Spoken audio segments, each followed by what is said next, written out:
I must apologize for my appearance. It seems you've become a bit sick. Have you fallen potentially into some water? My dress has stayed very wrinkly because of the well. Oh, that's okay. You're fine. There's only one solution, though. What is it? Would you like to play a game? Dun dun. I feel like a little kid. I absolutely love this and hope you keep your mask on the entire episode. Well, we'll see how long I get.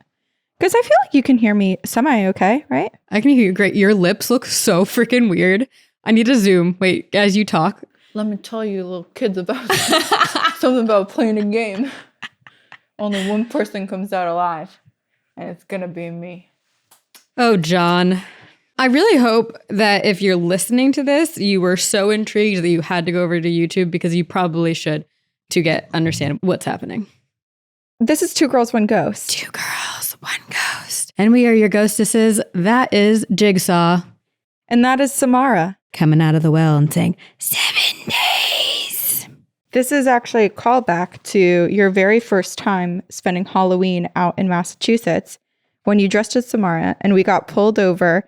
Our Uber driver got pulled over on the way to Salem, and the cop shined his light into the back seat.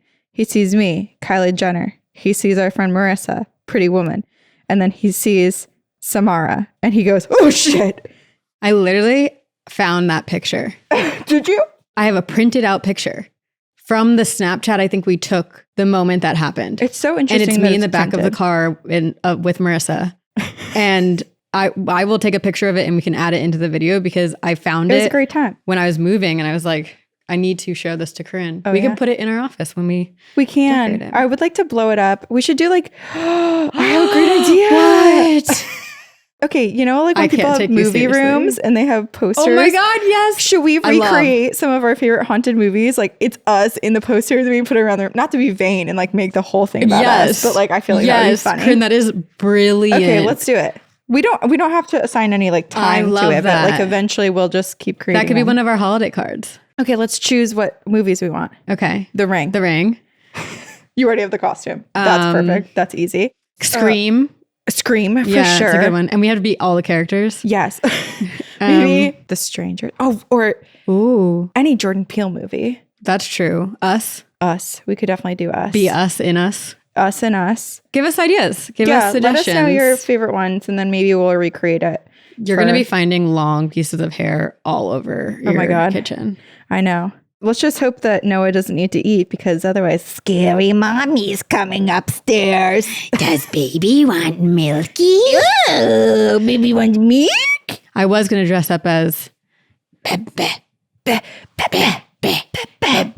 Actually, I watched, so if you're not familiar, that is from Barbarian. It's the creature woman who is bred by incest in the basement.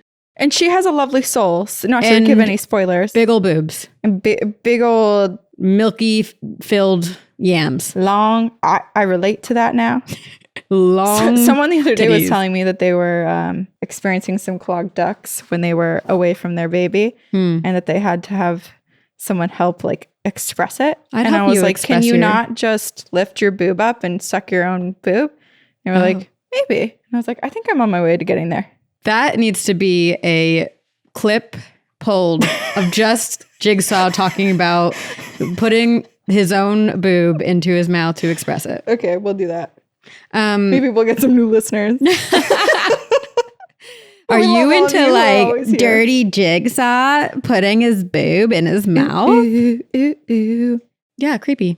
Creepy, spooky, scary skeletons. Send shivers down your spine. Actually, I want to grab my coffee. We got that Meg from a listener. It says, I hope we're best friends until we die, and then I hope we stay ghost friends and walk through halls and scare the shit out of people. Cheers. I also feel like through this mask, I have to, in order to see, because my face is like shorter than where the holes are, in order to see, I kind of have to like lean my head down and look like up like this. Yeah, you are doing makes that. It scarier. Yeah. God, Samara, how did you do it? Also, this reminds me of that story I told you in the 1,000 Ways to Die episode where the guy tripped over his own beard and died. I forgot about that. It's a very sad, tragic, but... Yeah. story. Hey, anyone can go at any time. Yeah, that's true. Slip on a banana peel. It happens to people. Or you might find yourself in an abandoned warehouse and asked if you want to play a game. And then you might die. Do you think you would survive? No, and I wouldn't want to. Would you? I think, not to be morbid, but I think I would just send myself to the afterlife before That's what I mean. participating in the game. Also, I don't think they're set up to actually win. Like there's that one movie, because we rewatched these movies very recently, all of them. There's one where by the end of it, you realize like the only way that like anyone would have survived is if you did every action together, like spilled the same amount of blood together. Oh my God, Jigsaw, that's so fucked up. I know. Why do I have to be like this? Because I want like a boy band moment where like I'm on the ground, I'm like pounding, gyrating. Do Why it. do I have to be like this? The gyrating added to it is something else. Oh man, what comes over me when I have this? I don't know hair? why. I don't know. But I love this version of you. I'm going to keep this forever. Actually, so I already have my Halloween costume for this year, and it's going to be a polite Halloween costume, whatever. I'm going to be a lobsterman. Noah's a lobster. And Oh, you changed it. Brian is, what were we? You were going to do Hocus Pocus. Oh, that's when Marissa comes. We might still do that. Oh, okay. Because I do want Noah to kind of dress Crush as us. Winifred. Yeah. He's an ally. Of course he is. That might be sprung upon Brian. But our neighborhood has a Halloween walk. So Brian is a cook. Noah's going to be a lobster, and I'm going to be a lobsterman. I love But it. I was like, next year, 100%, I'm buying a tricycle. I'm riding up.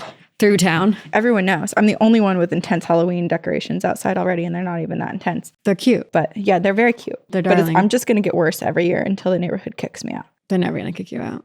I won't let them. There's only one answer. I must have a Halloween bash, I think. A Halloween hootenanny. No one likes it unless they're invited. And then they love you. Where are you from? I don't You're know. like a little lederhosen. Ooh, give me a pretzel. We did our introduction, but no, I realized Jigsaw was German. he could be whoever he is. Because to be honest, so if you watch the movies, John, the like creator of Saw, who is like the puzzle maker, he dies like in the second movie. And then he has like 1 million people helping him. So you could be from anywhere. That's true. There is like a whole movie that takes place in Mexico, I think. God, I don't think I've watched all the Saws. You're making me There's realize. a new one coming out in 2025. Man, you know what was more fucked up than Saw, though? What? Of course, I forget the name of it, but what was that one that came out? The Squid Games. Oh, yeah. The Squid Games, like, God, it was so addicting, but like it took the brutal. idea of like Saw is very like gruesome and it's just like disturbing to watch some of those scenes. And those scenes were still in Squid Games, but like I feel like it added a whole psychological element to it that like Saw kind of like sprinkled in, but it wasn't really the main event. Yeah, and also Squid Games is a lot of gun violence, which I have a hard time with. Oh, yeah. When it's like mass like that. What was the worst game for you in Squid Games? I think the first one, the red light, green light. Yeah. Yeah. Because the way that people were just dying, because it was shocking. Yeah. Shocking. I felt like for me, it was the marbles. Oh. Because you're face to face with the person. Like it's you versus them, and you have to look into their eyes and their soul and know that only one of you is. Yeah, that one was hard for me to watch. It was all pretty hard to watch. We love scary stuff. We do love scary stuff. And for the whole month of October, we're going to be dressing up or wearing Halloween-related outfits. And we highly recommend checking us out on YouTube for that. But also the most exciting thing ever is that now that I live 30 minutes away from you, Corinne and I will be recording together, and we are creating a studio. Yes. Hence the movie poster idea. We will debut it in November. Yes. And we cannot wait. But until then, we have a whole lot of really scary, spooky topics to cover in October. Yes. Because obviously that's something we do every year. Scary, but this year, we took a different approach. And it is that we're doing costumes every year in an attempt to confuse the entities and spirits around us. Every episode? What did I say? Every year? Oh, yeah. Every episode. And perhaps that will make the demons that we discuss think, wow, what interesting new people that we see every week. We don't need to haunt them. Right. Because they're so diverse and just rich in character. We can't figure out who they are because they what keep do they changing it up. Need? We don't know. What triggers them? We don't know. We don't know. They seem to be Trigger scared themselves. of nothing. But yes, we do trigger ourselves. Why scare these people who scare themselves? Yeah, so we'll see how it goes. Yes. But good luck to you all and good luck to us because this typically is a month of Scary. regrets. So far, so good. Knock on Brick. wood. Also, we have a Halloween costume contest as we do every year. So check that out on Instagram and send us your costumes because we have awards and trophies to send to you. But this week, Samara is here to talk to you about possessions and exorcisms.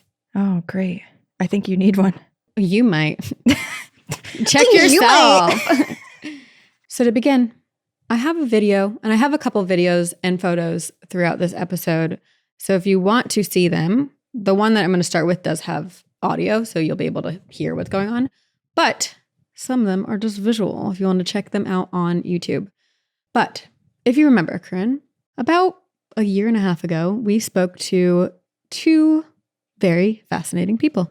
Oh, Chad and Carey Hayes, yes. the writers of the Conjuring movie, the first, and of House of Wax and others. And they have so much experience. They have been all over the world, and they told us about a town in India that they themselves visited. And this town is known for exorcisms.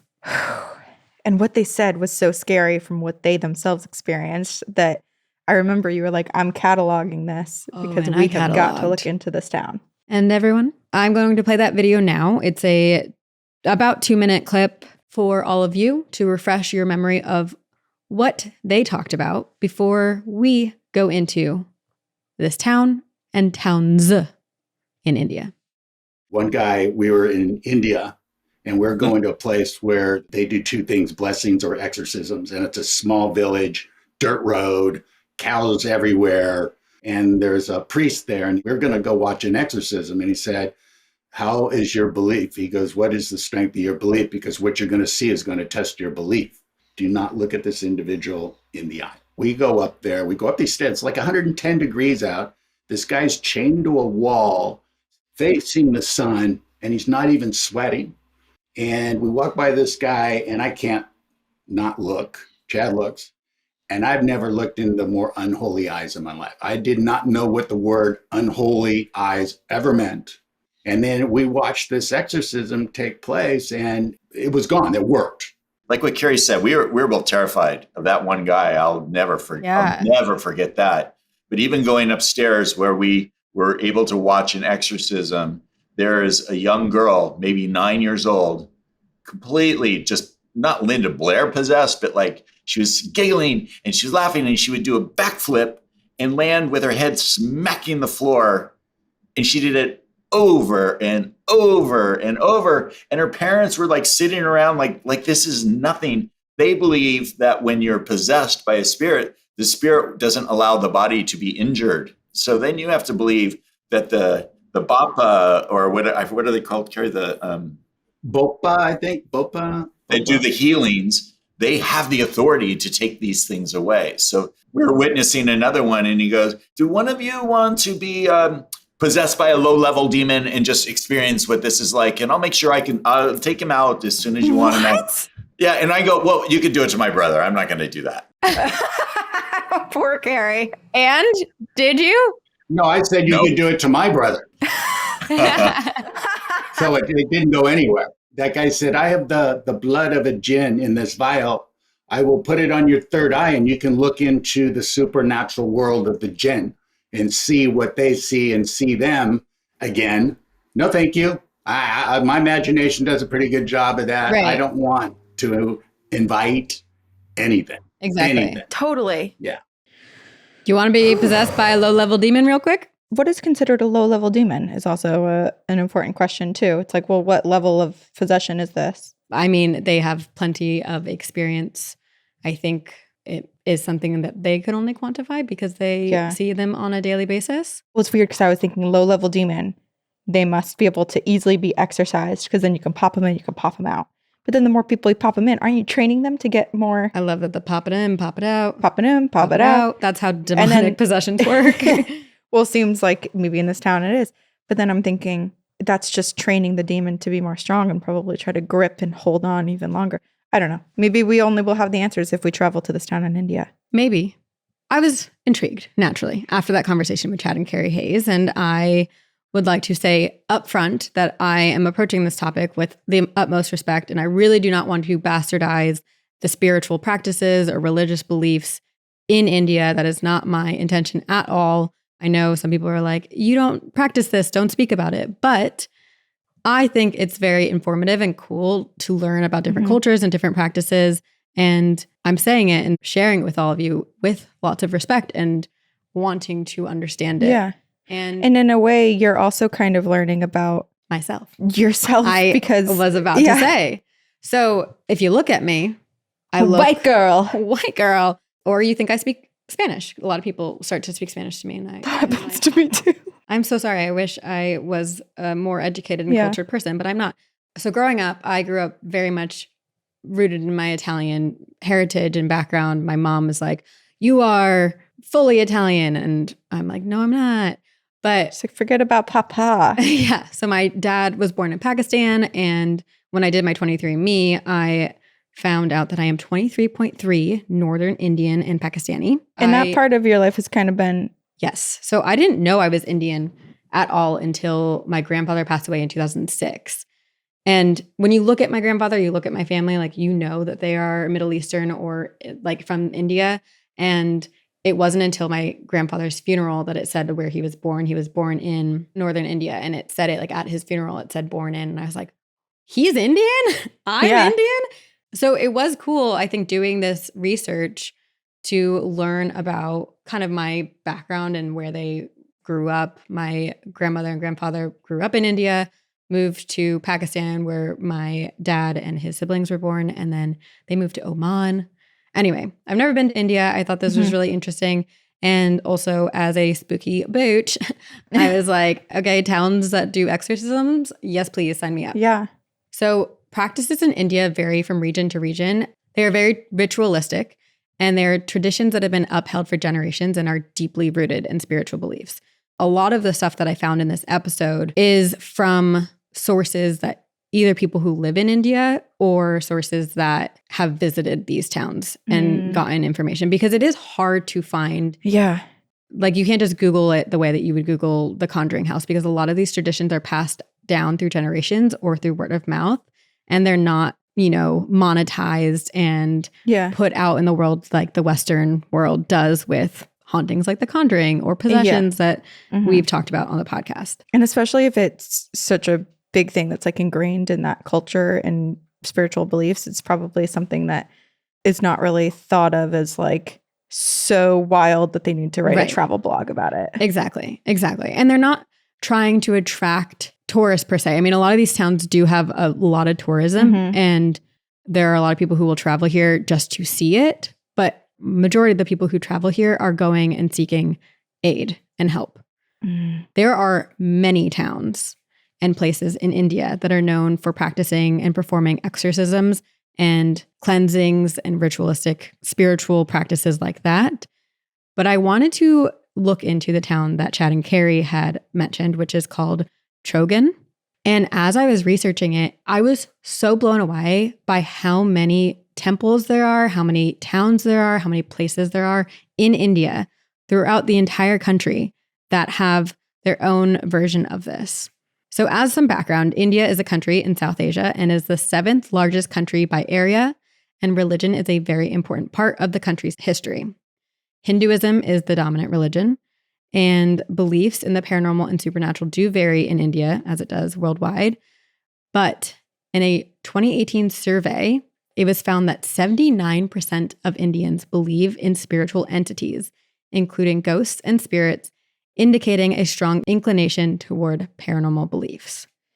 I feel like that's a statistic that should be across the board everywhere, because ghosts are real and y'all need to believe it. Better believe it.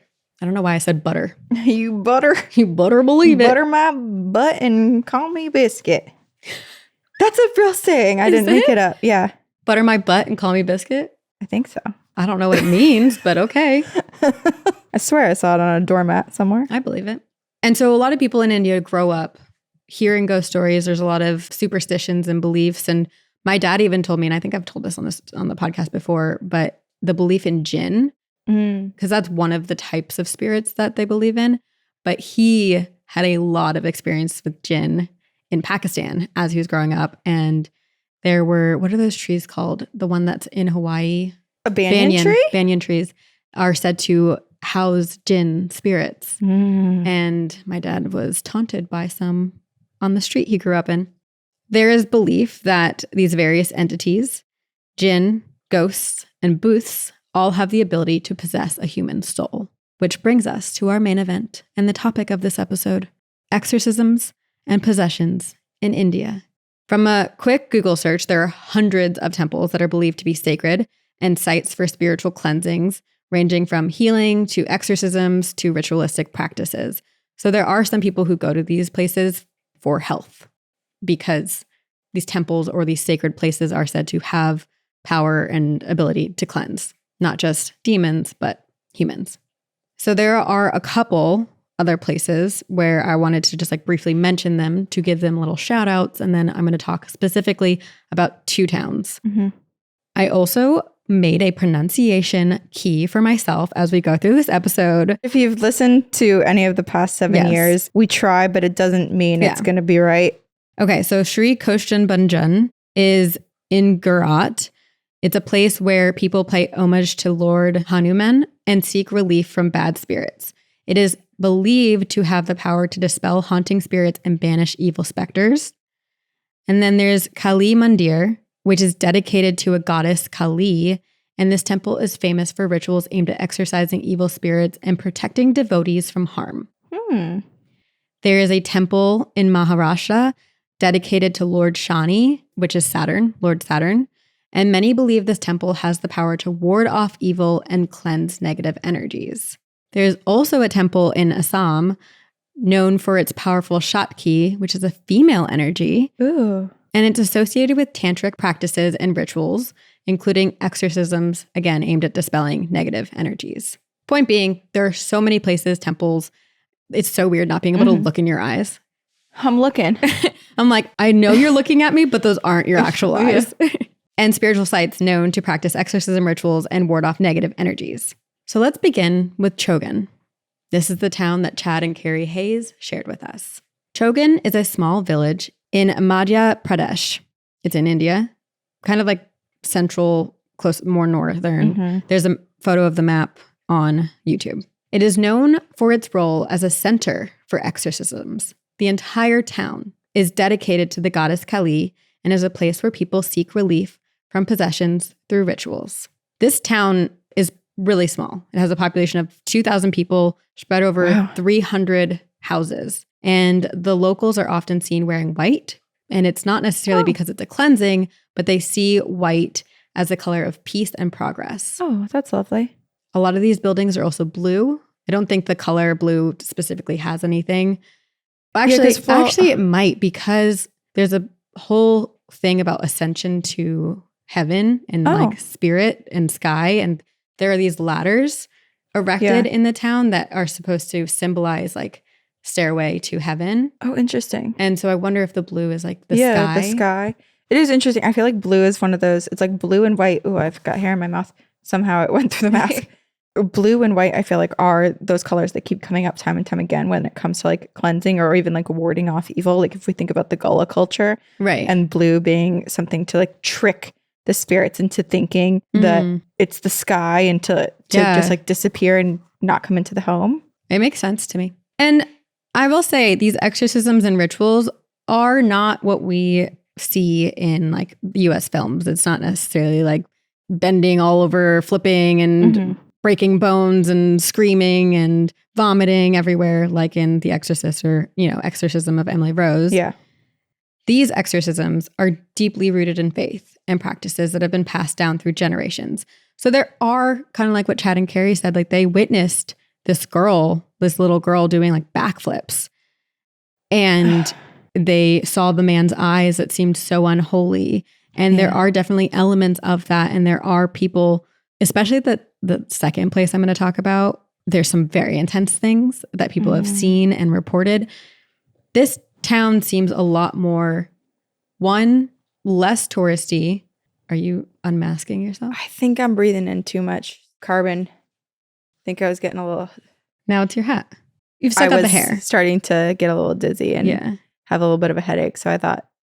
Now you look I don't want to collapse during a possession episode. No, that would be scary. Yeah, we're going to be. Yeah, no, we're here. You're showing your real face. I almost dressed as Tiny Tim. I should have done that. That would have been really cute. Next year. Like I said, some of them are a bit more scary, as we would say. But for the most part, people coming to Chogan, it's not as we would see exorcisms or possessions in U.S. movies. Mm.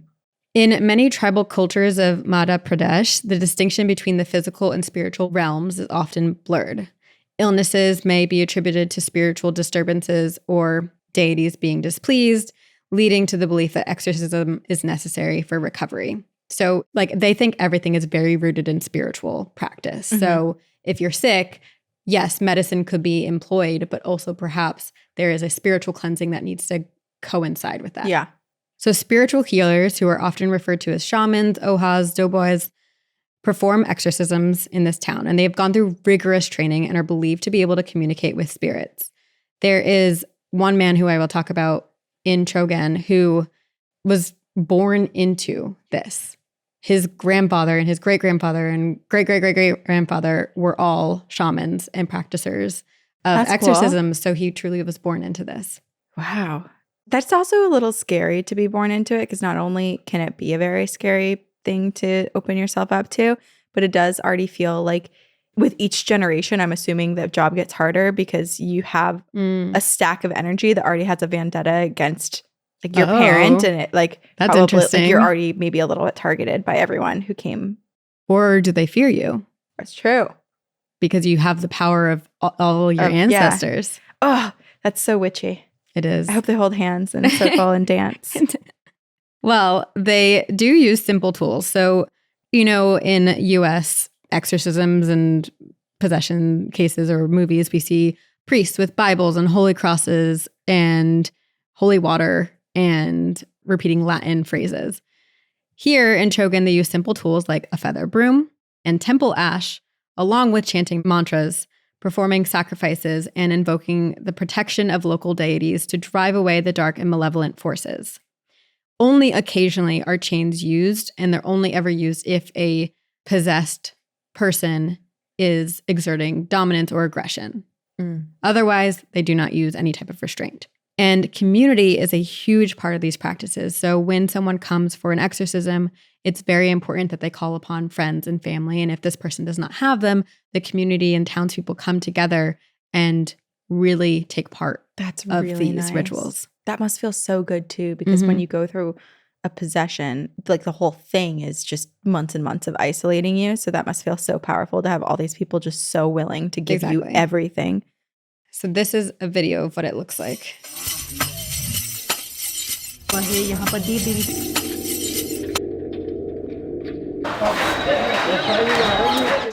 Wow.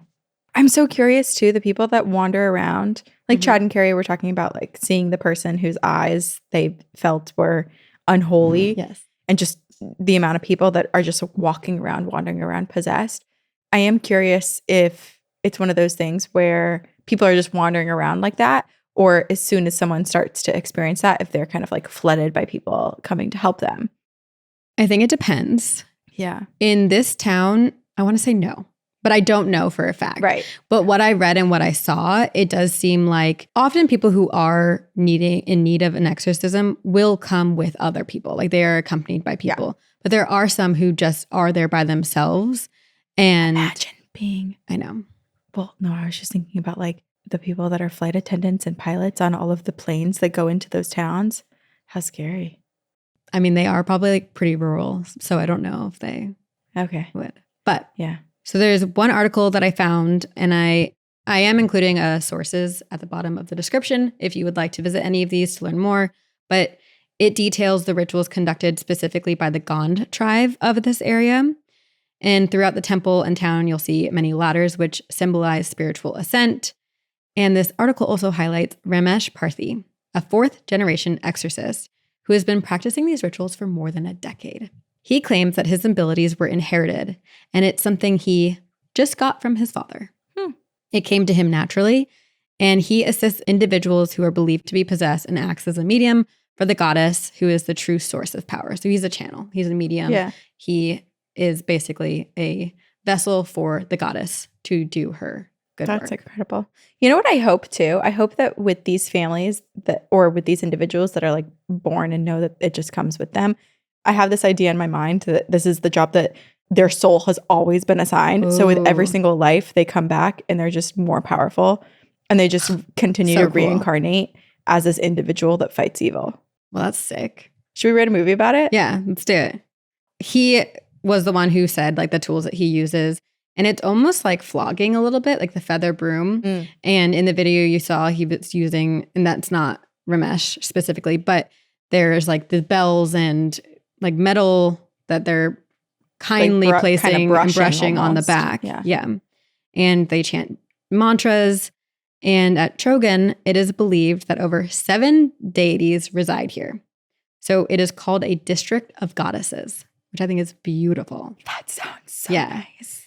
And they believe the town is filled with divine aura and energy, which is why they believe the temple in Chogan is where hellish forces possessing humans can be defeated by the heavenly powers through the exorcism process and rituals. Sometimes during the exorcisms, exorcists and shamans will climb the ladders and expel the evil spirits. So like there's a lot of interaction through with the ladders and with the possessed person. And many people will go here and leave feeling unburdened and free from the negative entities. That's really nice. But like I stated in the beginning of this episode, Chogan is not necessarily known mainstream worldwide for its exorcisms. If you're local in the area or if you're looking specifically for that type of spiritual practice, you will know about it. And people from all over do seek guidance here. But there is one way more well-known temple in India known for its exorcisms. This is the Mehandipur Balaji Temple.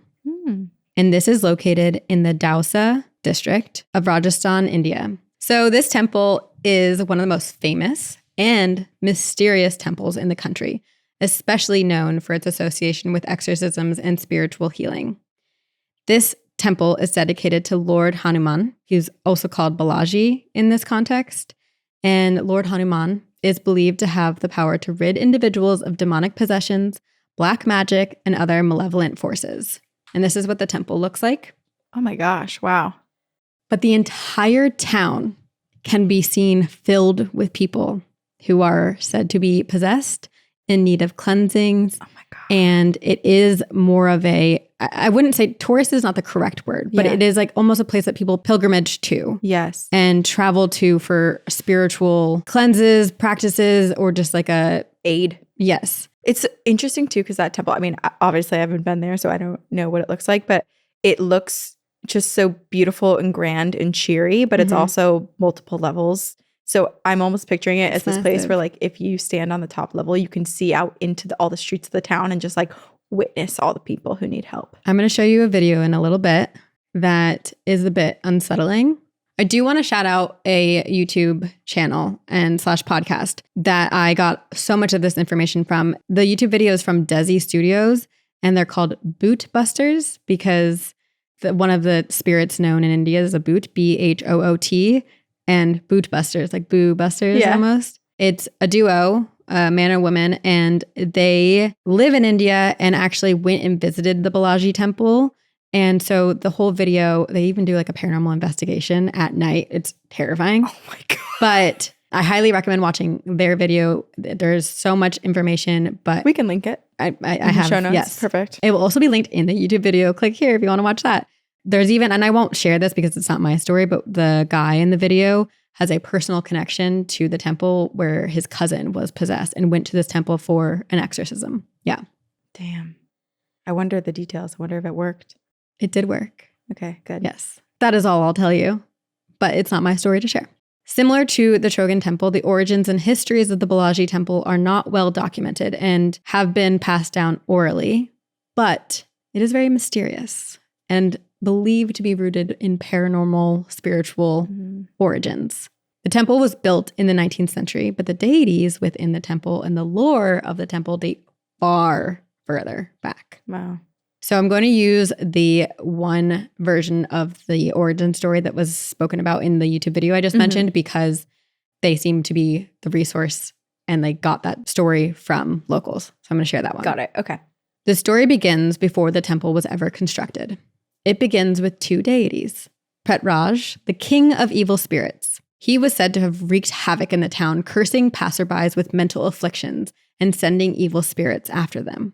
The deity Hanuman, or Balaji, that this temple is now named after, fought the king of evil spirits, defeating him. And in defeating him, the two made a partnership, and they agreed to team up to protect humans from evil beings, from black magic, and from demonic spirits.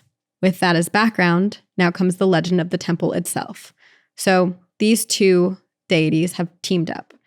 And as the story goes, 1,000 years ago, on the site of this temple was a small foresty village, home to a saintly priest. It is said that one night, this priest was given a message in a dreamlike state. He was semi-conscious, semi-asleep. The man sleptwalked deep into the forest, led by some unseen force. When he arrived into the middle of the forest, he found animals bowing and praying over and around a stone. Whoa.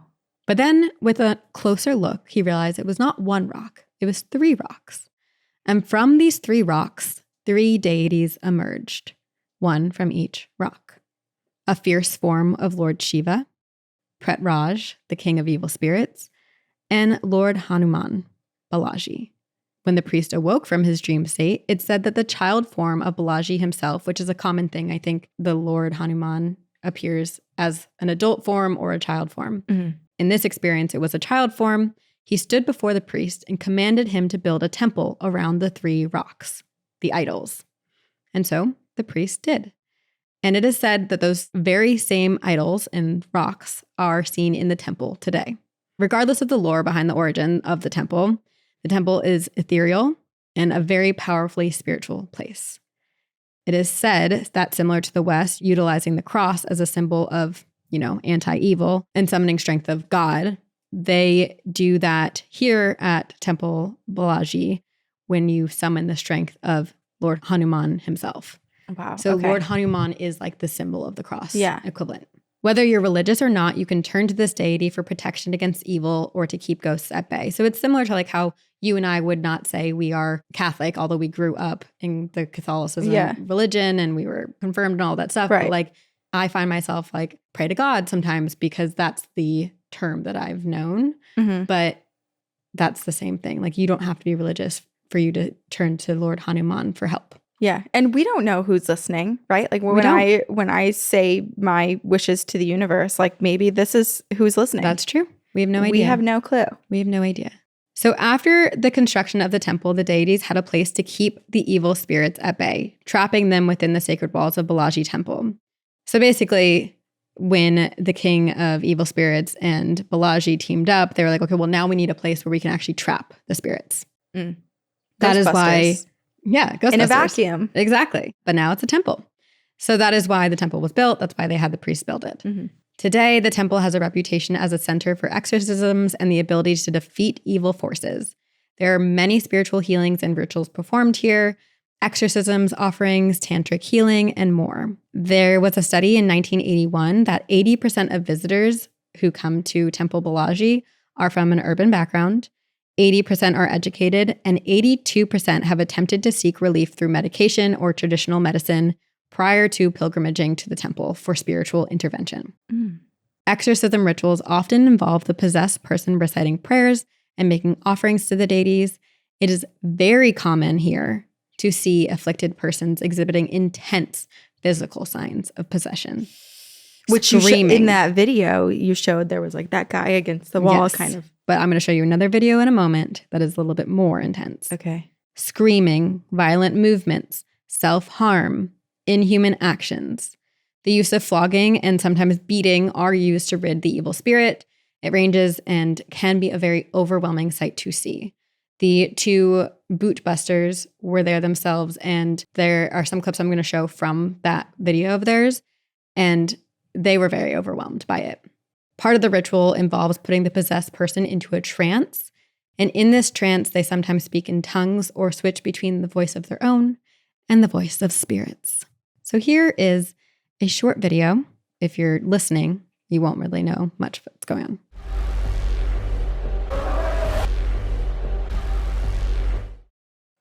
Oh my gosh. I feel like so conflicted because Do you see how many people are there too? it's so incredibly packed. Yeah. It looks like it hurts the amount of like convulsions these people are having. Yes. But at the same time, I'm like, they're really working on their flexibility. Like maybe this movement is good for their joints. I don't know. But yeah, geez, that's really scary. It is. And to also, like, it's so packed. It's like a Disney World. It's a Salem in October packed. Yeah. Yeah. And yet these people are like violent. Like I fear for the people around them because they're like violently swinging their bodies around. Yes. In one of the videos, there's someone basically somersaulting around the floor. Yeah. And I should rephrase that. I said they're doing it, but it seems like obviously A possession. They're in. It doesn't seem like they're consciously Evil moving entities like that. are doing it. So the temple is known for its successes. So while the video might be a little alarming and scary, it is known to rid people of evil attachments. Mm-hmm. And that is why people go here. That is why so many people are there, because it has this success rate, this actual spiritual practice that has worked for people. Mm-hmm. And then you might ask, what then happens to these evil attachments after they are ridden from the human body? Guess where they stay? In a glass jar on a apothecary shelf. Trapped in the temple. Oh, So because of this, there are very, very strict rules in this temple, but also in this town that people have to follow. The first one is that it is prohibited to talk or to touch any stranger inside the temple. If you're approached by any strange-looking men or women, or if you're just approached by anyone, you are warned from making eye contact with them and to not speak to them, because it is possible that these are possessed beings who are trying to pass on their spirits so they can be relieved. oh my God. Okay. But this is so hard because it's like there's so many people that need help. And then in this area, you're supposed to just like everyone together collectively help people. But then you say if someone comes up to you, you're not supposed to look at them. But you're not there to help people. Okay, if you're visiting, I'm not the professional. Yeah, no. So the only people who should be helping these possessed or afflicted persons are those who have spent many years practicing. Okay. And so this is a message for visitors, not just like a Correct. collective, No. like here's the strict copy paste for everybody. for visitors. Okay. So do not talk to or touch strangers, Got it. which I feel like it's a good rule Keep your generally. hands to yourself. Yes. The second one, absolutely do not accept any food from anyone. Balaji has its fair share of black magic and tantric practitioners roaming the streets. They tend to approach newcomers with items guised as an offering, only to cast spells on you. So forget taking food from strangers. You can't even take food from your loved ones or the priest either, because you don't know what someone watching might cast upon that food. Like, How are you ever truly, supposed to even buy food in this town? I think buying from a store is okay. I'm so Or curious pack when they your own like snacks. stock the shelves in the market, what they have to do. I don't know. And then the one other rule kind of tacked on to that one is eating and drinking within the premises of the temple is strictly prohibited. I think maybe that helps people not accept food or anything from people, but also probably just for the sacredness of the temple, do not eat. And that's a common thing in many religious places. Also, just to be like extremely practical with the risk of choking when people are like violently moving about. Like, who knows if suddenly as they're eating, they're about to be possessed or like something is gonna. Yeah. So liability wise, I can see that being a good rule. And the final rule, and this is probably, well, they're all pretty important, but one of the most important. When you leave the temple, keep your head and eyes forward ahead of you. Do not, under any circumstances, look back. Keep walking and never look back. It is believed that an evil spirit might catch you and take possession of you, because after people are rid of these evil spirits are now lingering around the temple looking for a body to possess, a new So it's like vessel. if you see anything in your peripheral, ignore it. Just eyes forward, walk out, do not look back. Yeah. Appalachia, Whistle in the Woods, mind your own business. Mind your own business. That is the temple of Balaji and the exorcisms in India. And that's only even just scratching the surface. Yeah. Because there are so many other towns and there are so many other practices.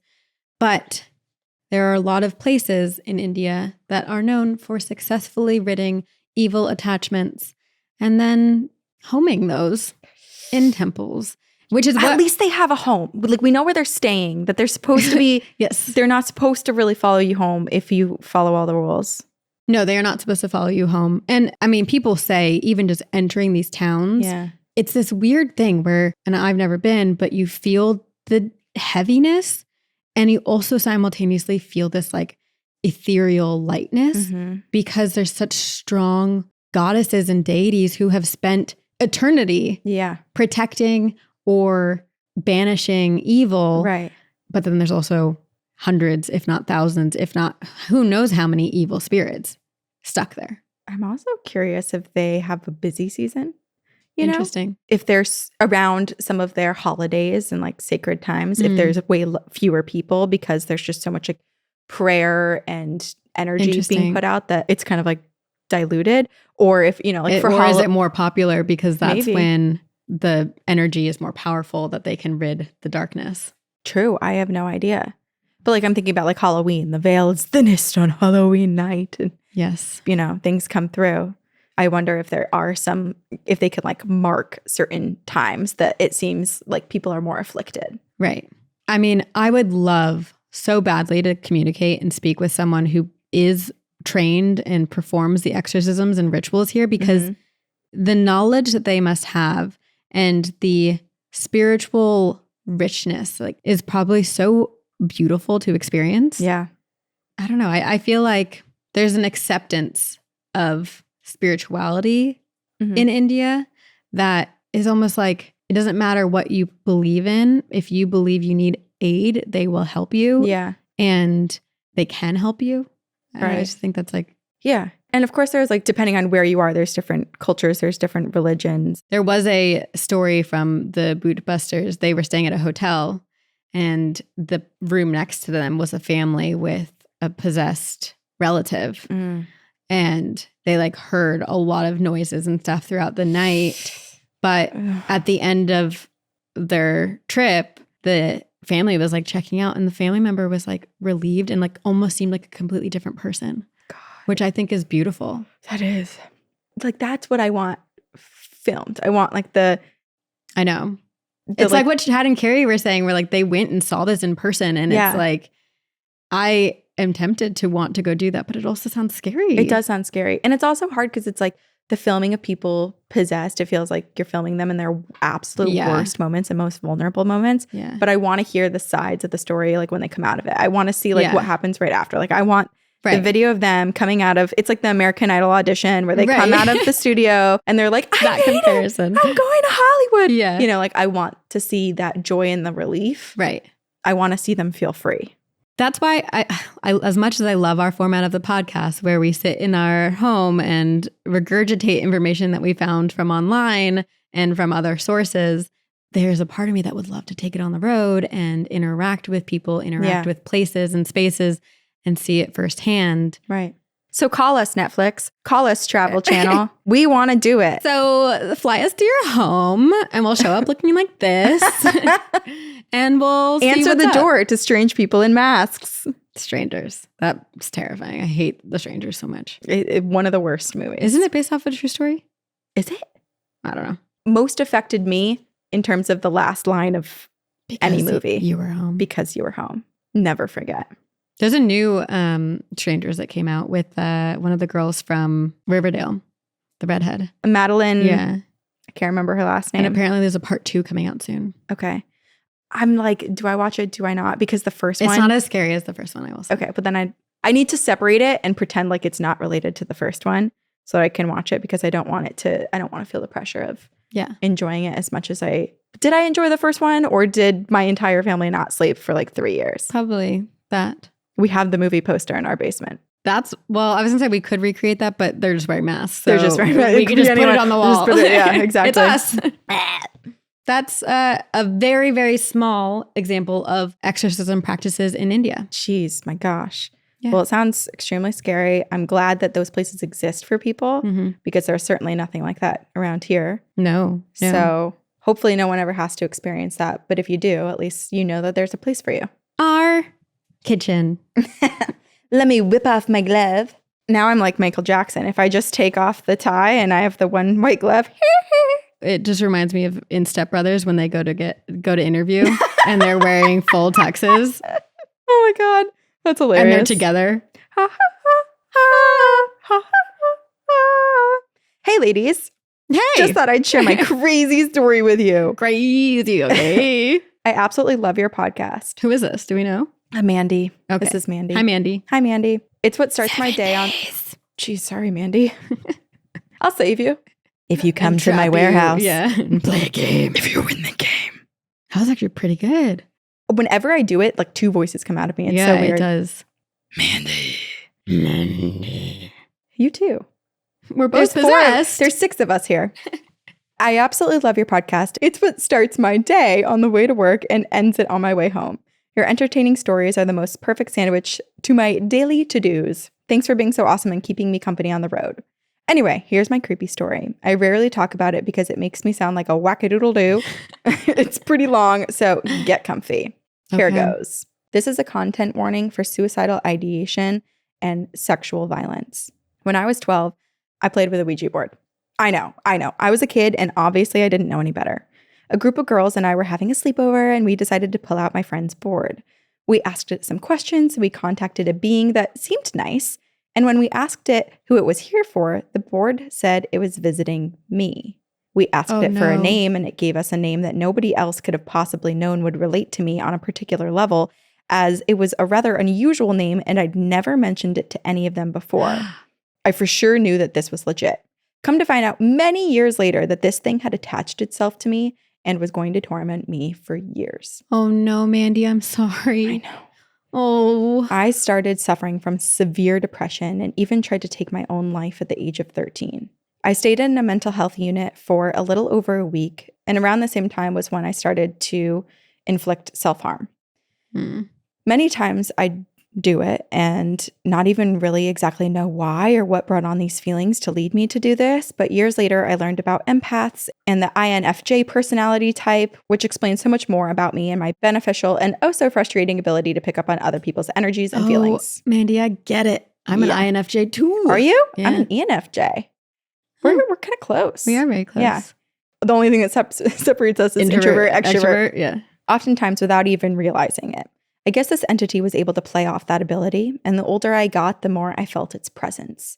Oftentimes, I would wake up and feel that there was something in the room with me, watching me sleep. Jeez. Weird things started happening to the electrical outlets in our house. Things would turn on by themselves, the radio, the vacuum cleaner, our juicer, etc.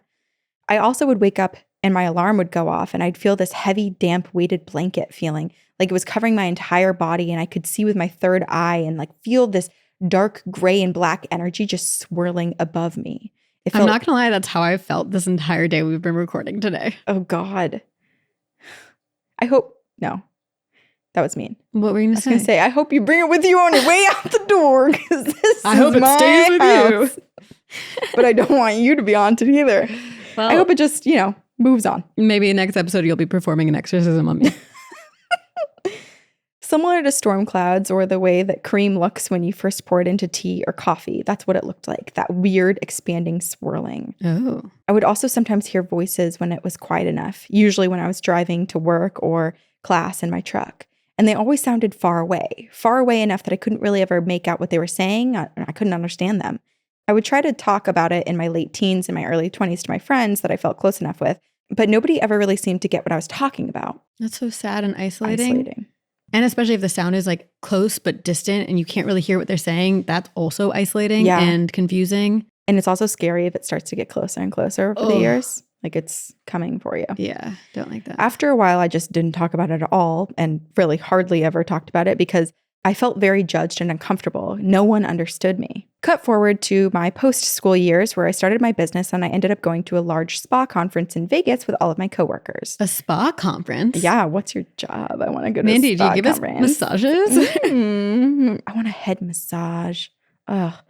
I just want my full body massage so badly, like for 2 hours. Ugh. We rented a large house off the strip and everybody got to pick a room. Some of us had to double up because we were a big salon/spa. And the house that we rented was big, but it was definitely not a mansion. One night we were cooking dinner together and I got this incredibly intense sensation of dread and sorrow and panic and fear. I removed myself from the group and I went up to my room to do some deep breathing exercises. And as much as I tried to calm myself down, nothing was helping. I ended up having a full-on panic attack and crawling into the closet. A coworker came up to tell me the dinner was ready, only to find me hysterically sobbing and rocking back and forth in the closet like a fucking psycho. And another coworker of mine, who is a very spiritual healer, came up, put his hands over me, and began to send me calming blue light and asking angels to come help us. These are great coworkers. I know. I'm glad that you have them. Another coworker who's very Christian came into the closet and started to pray. It was like one by one, everyone started pouring into the room, the closet, or the hallway outside the room. And I'm so fortunate to have been part of such a diverse and eclectically spiritual group and family that never judges one another. Yeah. Hooray for friendship. I do think there is this like very beautiful connection between massage or spa practices and the paranormal. Yeah. Well, because it's like you're healing people, you're touching them, you're sharing energy. The woman I go to in Marblehead for massages, Kelsey, shout out to Marblehead Massage, is also a Reiki healer. Oh, really? And she combines Reiki and massage because she's trained in massage. Yes. I'm always curious. I'm like, do you end up like while doing regular massages, like end up picking on people's energies? Yeah, I wonder if she just like sprinkles it in sometimes too when people aren't even really supposed to get it. Yeah. Anyway, cut to a few minutes later when I was finally able to get a grip and I was so energetically exhausted and everything felt like a weird dream. My coworker and I walked out of the room while he continued to send me good juju. And I get to the doorway where the hall starts and the rest of my coworkers are sitting on the floor up against the wall. One of them was speaking in tongues. I'm not going to lie, that creeped me out a little bit more than the spirit did. And another two were sitting there crying. It was like a scene from a shitty movie. It still doesn't feel real. I love that it's a shitty movie. Yeah. It still doesn't feel real or like it actually happened. And the next few hours were a blur. I remember having dinner and then deciding to take a nap on the couch and to try to gain some energy back before we went out to paint the town red. And when I woke up, I could hear two of my coworkers talking about me. One of them was telling the other that they could hear people whispering in my ears while I slept. Shut up. Talk about not wanting to sleep anymore. Enter my insomnia. Haha. So we went out. We had a fun time. Jesus. I forgot about the craziness until we got home. I was still pretty weirded out, and so I decided to take some sleep aids to help me calm down and pretend like nothing happened. I woke up hours later to my coworker frantically shaking me and trying to wake me up. We had to share a bed because there weren't enough for everyone, and so she was right there with me all night. I turned around to face her, groggy and confused as to why she would be acting so urgently, and she told me that she woke up because she felt like someone was violently shaking the bed. Another coworker came to the room because she wanted to see what was going on. And I was so tired. I was confused. So I just rolled over and I went back to sleep after I convinced her that everything was okay. But she did take a sleeping aid too. Yeah, so exactly. She's to be fair, drugged up. I don't think she was actually very convinced by me. The next morning, I felt really bad because I'm sure she had a hard time getting back to sleep. After that night, everything seemed fine. And we had a great time, even though I always have a hard time in Vegas. It puts my spider senses on the fritz and energetically is overwhelming as hell. Vegas is a we weird felt like that too. Energy. When we were like flying in, remember we were just like, yuck. Yeah, Like there was just like nope. picked up on something. Yeah, I have no desire to ever go back to that place. No, me neither. Sorry to all of our Vegas listeners, but it didn't vibe with our energy. No, it did not. Later that month, we were home from the conference/expo, and I was still waking up to these overpowering sensations of pain and sorrow and oppression. And I was talking to a few of my coworkers in the break room, and they all agreed that something was wrong. There was definitely a negative entity that was following me around. One of the girls offered to have us over to her place for a little blessing. And I'm not a fan of organized religion, but I was desperate to be free of whatever was going on. Some people from her church came over to bless me. They basically treated the situation like I had basic depression and suicidal thoughts, even though the rest of us knew that it was something more than that. While they had their hands on me, praying, I could feel a very evil presence watching all of us from atop the stairs, almost taunting, mocking us. Nope. My friend's church guys left, and we were talking about how that whole experience just felt pretty pointless. The group asked me how I felt, and I had regretfully admitted that I felt the same. I didn't really feel like it had left. It seemed like it was still there.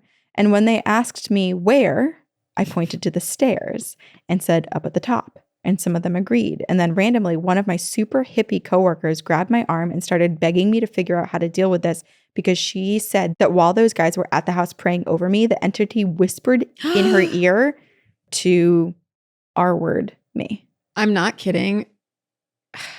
The last, and I'm sure you can see it on the video, but I literally had to plug my ear because it felt like there was a ringing and an intense sound in my ear. Oh my God. We're very afflicted by and I'm energies. So nervous to share any of what I'm feeling with you, because I don't want you to think anything's my house in your house. And we have to record here. And we have to record here. But I also don't think it's anything negative. I just more am I think I'm so hyper aware right now because we're talking about it. I'll tell you when we record in November about all of our updates, but this neighborhood has some real darkness to it. So we might be calling something from the top of the hill down. Should we go record at the top of the hill? There's houses there, so. Well, I'll ask my neighbors if we can record in their yard. One mistake we did not do is set intentions. That's true. I think I have permanent intentions set up. Yeah. I think we're trying to guard ourselves enough. Mm-hmm. Okay. So that was fucking creepy, right? And that was so shocking and horrifying to me to this day. And as a victim of sexual assault starting at a younger age, that was by far the most triggering thing she could have ever said to me. Jeez. It was like I was kicked in the core of my soul. Oh. A couple days later, my guy coworker asked me randomly, "Do you want to get rid of this thing for good?" Hell yeah. And of course I said yes. Obviously. So he told I want to keep it around. I love this thing. It makes me feel not alone. He told me that he knew exactly what to do, and he took me to his family friend who was a very developed psychic who actually teaches classes on spirituality and psychic development. I took a couple courses with her, and they were really great. Wait, link. Yeah, I want to know who this is. Tell us who this is. Yeah. Okay, here's where it gets even weirder. And please don't judge me for this part because I already feel weird enough. Dude, no judgment ever. Mandy. Yeah. You're safe here. I already feel weird enough having to write this out. We basically did an exorcism in her learning center. It was just the three of us, her, my friend, and yours truly. Before we began, she told my friend that he had to hold my feet down and that I may or may not resist. She said, whatever happens, to just stay strong and to know at certain points in the process, it might not actually be me and my body. Needless to say, I was so scared. Yeah. I could go into detail about the whole process. Oh, I just got the crazy cold chill in my back again. Good. Where is this freaking breeze coming from? It's just hugging me. Yeah, it's holding you through the rest of the story. I could go into detail about the whole process, or what I remember of it anyway, but it would just be more words. And we started with some prayers and a protection and assistance from ancestors and so on, and then it began. But just know that it was nothing as weird or like they show in all those scary movies, but it definitely was intense. Yeah. After that process was done, she told me that she knew to be true about what had just happened. She said that when I was younger, about 12 or so, which was spot on, I invited an entity to attach itself to me. So the Ouija board. She said that this entity was from a past life. It was an ex-lover back in India. And I've always been super drawn to India. I swear I've lived there so many times. Wow. This lover apparently was insanely jealous and possessive back in the lifetime and could not stand the idea of me existing without him around. How she could have known any of this was beyond me, but it all makes sense. Whether or not it's true is still unclear because I'm typically skeptical of so much, even though I definitely am a believer in the other side and of the unseen. But I mean, do we ever really know for sure? No. But I do know one thing to be true. After that day, I never felt that presence follow me again.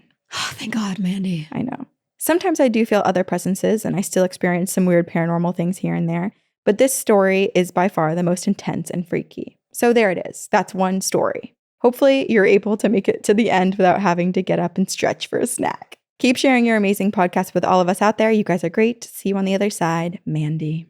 Mandy, it wasn't about getting up and needing to stretch or have a snack. It was about wishing we had gotten up because we were feeling uneasy. Yeah, needing a little prayer or something. Gotta go grab some crystals. Hug. That's terrifying. And Yes. also the fact that that spirit or ex-lover or from a past life was with Mandy for what, more than 18 years? Yeah, it's absolutely wild. I mean, I'm that's so terrifying. So glad you were able to get rid of it.